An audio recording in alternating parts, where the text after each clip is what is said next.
You learn that the Industrial Revolution began in Britain. Manchester, the 1760s, steam engines and child labor, an empire. What if that story is not just incomplete? What if it is 300 years late and 5,000 miles wrong? What if the spark that changed everything happened in China in the 10th century, before Europe had figured out how to smelt iron efficiently? Let's find out. To understand why this matters, you need to know what China already was in 960 AD. The Song Dynasty that year is probably the most technologically advanced civilization on Earth. They have gunpowder already. They have the magnetic compass. They have paper, widespread bureaucracy, and a civil service examination system that selects government officials by merit rather than birth. Their economy generates more than a third of global GDP. And here is the critical detail. The Song Dynasty is already experimenting with paper money, the world's first. They call it jiaozi. They know that physical currency is inefficient at scale. They are already thinking about information as infrastructure. What they are missing is the ability to produce information at industrial speed. Enter Bai Sheng.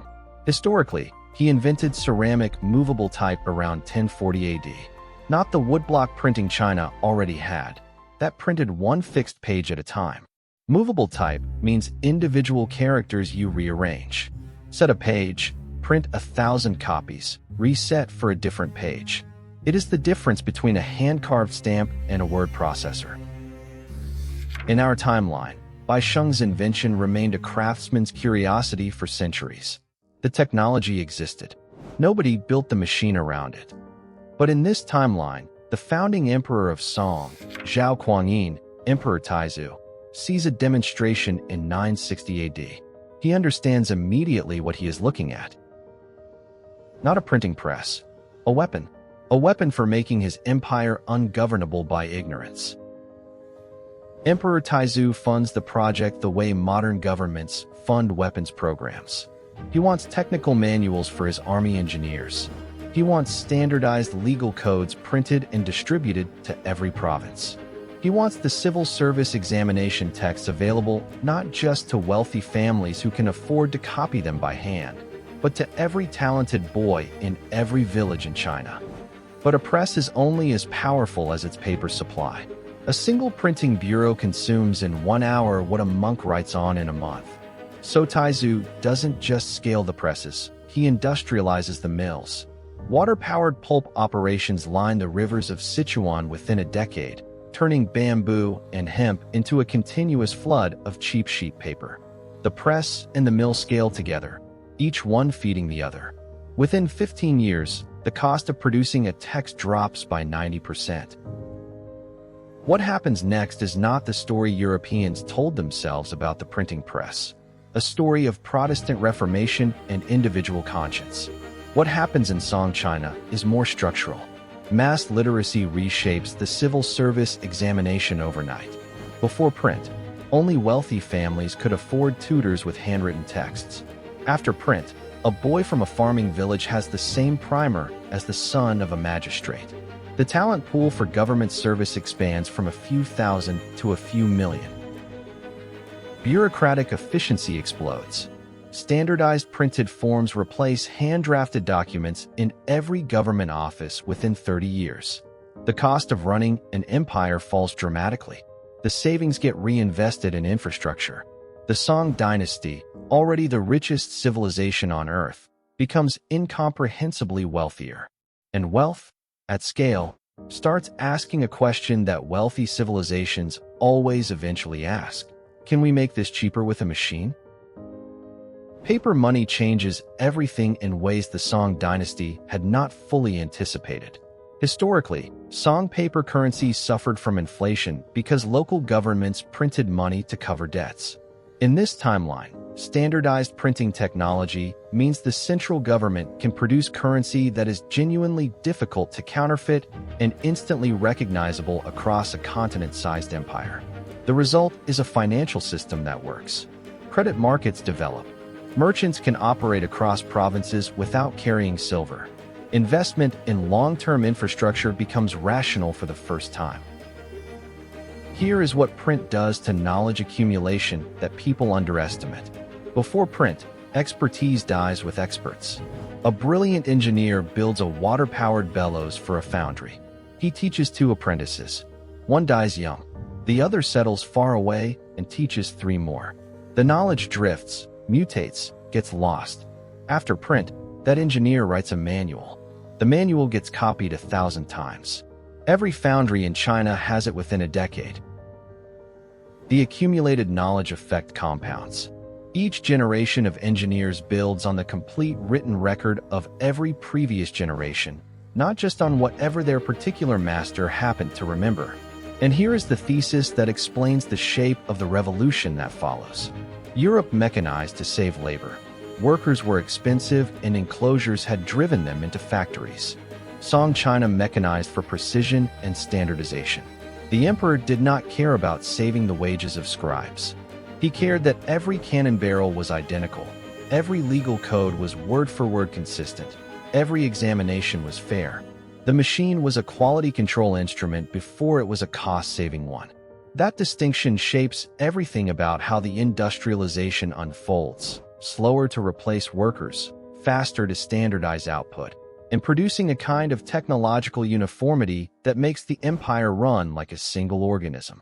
By 1080 AD, 120 years into the accelerated timeline, Chinese metallurgy, hydraulics, and mechanical engineering are already at a level that Europe would not reach until the 1400s.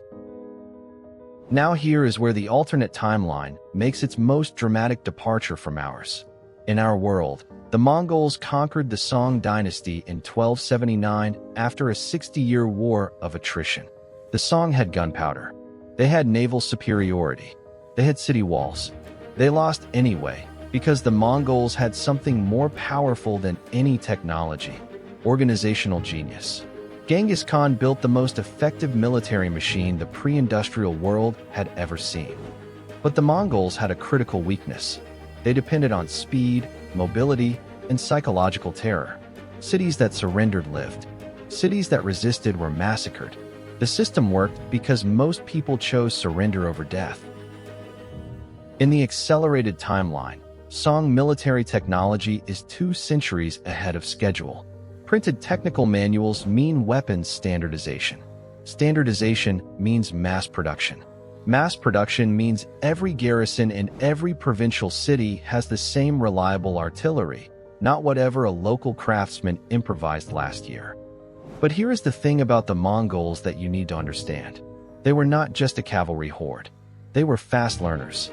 Wherever they conquered, they absorbed the best technology of the defeated and used it against the next opponent. They used Chinese siege engineers to take Persian cities. They would have stolen the cannons. What they could not steal was the network behind the cannons. When the Mongols come, they face something they have never encountered: an opponent that can match their organizational speed with information speed. Printed imperial dispatches coordinate the defense of a dozen provinces simultaneously.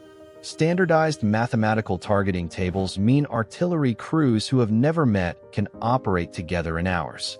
Printed supply schedules mean the Song army is fed and rearmed faster than the Mongols can move to cut the lines.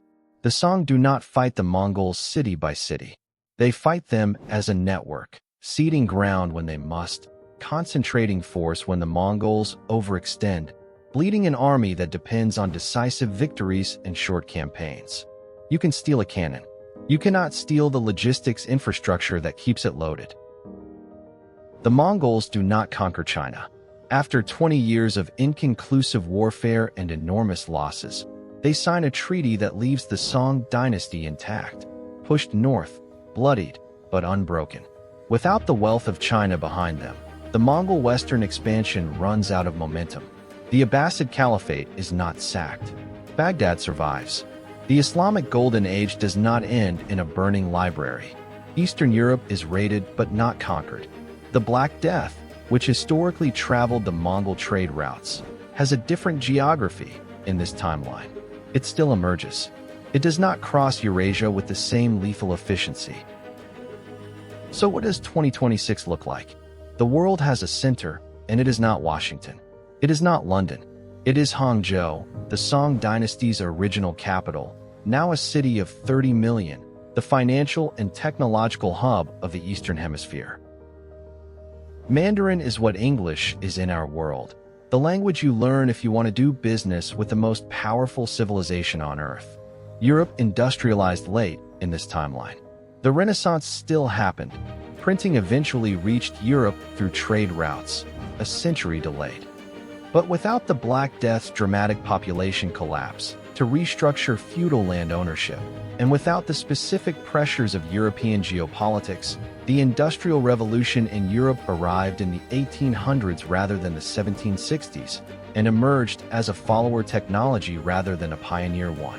The colonial age is unrecognizable. Chinese ships reached the Americas in the early 1400s, historically documented in our timeline through Zheng He's voyages.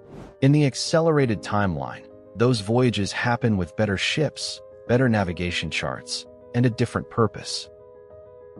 They do not sail straight across the Pacific. That route is brutally hostile, fighting headwinds and crossing currents that defeated every navigator who attempted it. Instead, Song navigators follow what their printed chart tables identify as the North Pacific Gyre, the Kuroshio Current carrying them northeast through Japan, up past the Aleutian Islands, then south along the coast of California on the California Current. The route adds weeks but costs nothing in lives. The geography, not the technology, determines the path. China does not colonize the Americas the way Spain did. Not out of moral superiority. China has its own imperial brutalities, but because the economic logic is different. A civilization already generating the world's largest GDP does not need to plunder. It needs markets. The Americas are absorbed into the Chinese trade network, not as colonies, as customers. Their populations are not decimated by disease on the same scale, because the Chinese approach is commercial rather than territorial, and they quarantine their sick as a matter of standard maritime practice. There is no United States in this timeline. No European powers with enough global reach to plant permanent colonies across the Atlantic. The dominant powers in the Americas emerged from indigenous political traditions shaped by 5 centuries of trade contact with China. Technology in this timeline is alien in its specifics, familiar in its scale. The world is roughly as technologically advanced as ours, not more. The specific pressures that drove innovation in our timeline, particularly the 2 world wars, are absent, and those wars did produce breakthroughs our alternate world lacks. They do not have nuclear weapons. They also did not need them. What they have is continuity. 1,000 years of uninterrupted knowledge accumulation, compounding on itself in the way that Baisheng's movable type made possible. And they have something our world lost. The Islamic Golden Age never died. The Arabic mathematical and astronomical tradition, which in our world was shattered by the Mongol sack of Baghdad in 1258, ran to the present day. The mathematics of this alternate world is richer than ours. Gutenberg invented his press in 1440. He is celebrated as the man who made the modern world. Baisheng invented movable type 400 years earlier. Most people have never heard his name. The printing press did not cause the Industrial Revolution. It caused the conditions that made it possible. Mass literacy, standardized knowledge, a middle class that could read contracts and challenge kings. These things took 2 centuries to mature in Europe after Gutenberg. Song China in 960 AD already had the bureaucratic infrastructure, the financial sophistication, and the industrial scale to compress those 2 centuries into 50 years. All it needed was cheap information. What separates the world we got from the world we might have had is not intelligence, not resources, not destiny. It is timing. One emperor seeing the right demonstration at the right moment.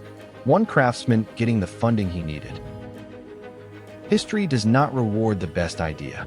It rewards the best idea that happened to have a patron.